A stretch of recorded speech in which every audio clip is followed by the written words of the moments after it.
Briefing a GO is not like briefing a room full of cadets. Hey, I am Chuck the bureaucrat, and the other day I was telling you about junior action officers who have a brief that's planned for 30 minutes, but they got to get it done in 15 minutes.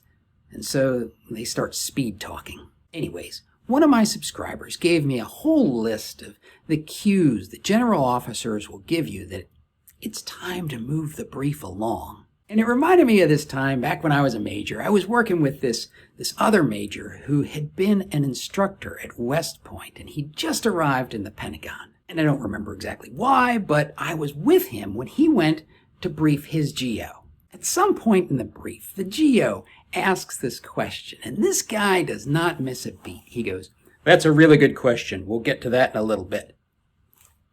Fireworks. The GO is like, "Of course it's a good question. I asked it." And a colonel's sitting there scrambling, trying to keep this thing from falling into a complete disaster. And they're like, "Why don't you answer the general's question right now?" So here's the deal. When the person who's receiving your brief starts to take the lead, follow them. It might feel a little unscripted or impromptu, maybe even chaotic, but it's been my experience that the best preps are the ones that are led by the person receiving it. And that means that when they take control, you want to follow their cues. If they ask a question, answer it.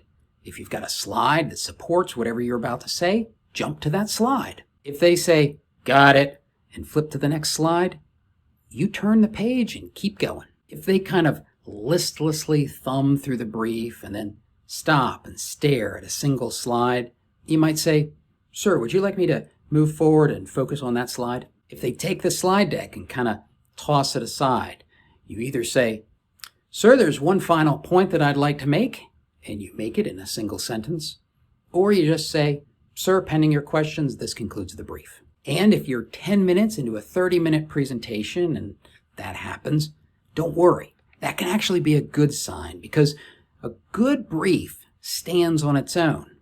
And it might mark the transition into the real reason you're having this meeting. And look, do not beat yourself up if things don't go perfectly. You can't ace them all, and personally, I'm terrible at virtual meetings. I mean, if I'm pushing the slides, then I can't see the person who's receiving the brief. Sometimes I'll have somebody else push the slides, but even then, the nonverbal cues that you get through a virtual meeting are just kind of weak for a guy like me. What I really prefer to do is have somebody else, usually my deputy, focus on the nonverbals and warn me if I'm going off the rails. And here's the other thing.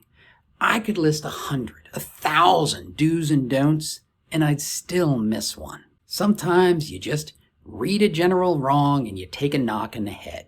It's just part of the game. And now, to understand what Pentagon general officers are up against, watch this.